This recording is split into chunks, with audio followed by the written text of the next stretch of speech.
Today I'm going to be answering 3 of your colored pencil questions.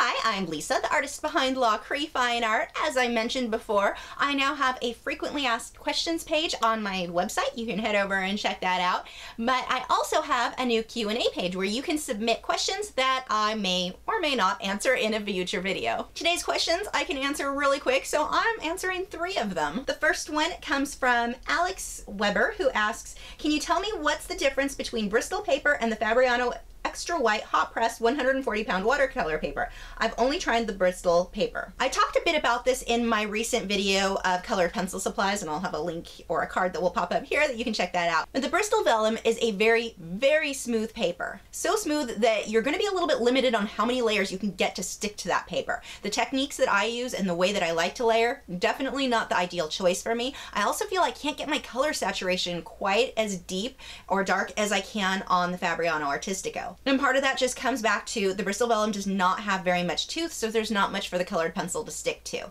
So that is why I like the Fabrian Artistico better. I can just get a lot more layering on there. The next question comes from Lee Fiddler, who asks, I wonder what your thoughts are on blending markers for colored pencil. Thanks a bunch, Lee. The blending markers work okay on smaller areas. If you're working teeny tiny, they're okay. They're not quite as versatile as the brushes. You just have a lot more different effects and looks that you can get with paint brushes and paint thinner than you can get with the markers. The problem that I ran into with the markers is they are quite expensive, and for how much blending that I'm going to do on, let's say, an 11 by 14 inch piece, one marker is not going to last that whole piece. So a marker that I spent $5 or $6 on is really, that gets expensive. They dry up very, very quickly. So if you're using them for small areas, if you're traveling and you don't want to bring the paint thinner with you, I think these would be a decent alternative. But again, they're expensive, so I don't think they're worth the money.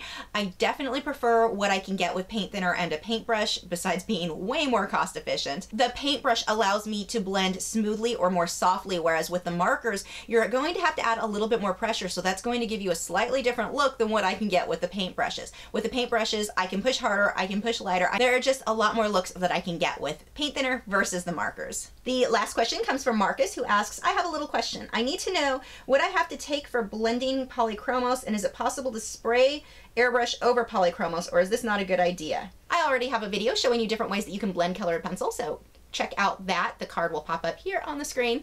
But as far as airbrushing over polychromos, do not do it. You don't want to add water-based products on top of an oil-based product. Polychromos are oil-based, so that's going the wrong way. Now you can airbrush your background like I do and put polychromos over that. That's totally safe, but the other way around is not going to be very archival. This would be the same rule I would follow for wax-based pencils like Prismacolor or Luminance as well. I would not airbrush a water-based product or use any water-based product on top of a wax or oil-based pencil. I have tons of frequently asked questions posted over on my website, so make sure to head over there and check that out. Thanks for watching. If you're new to my channel, I have new video critiques every Tuesday where I'm critiquing your original paintings or drawings, my own speed paintings, drawings, and tutorials every Wednesday, social media tips for artists each Thursday, and artist vlogs every weekend. So if you haven't already, I would love for you to subscribe so you don't miss out on anything. And you can follow me on Facebook, Twitter, Instagram, Tumblr, Google+.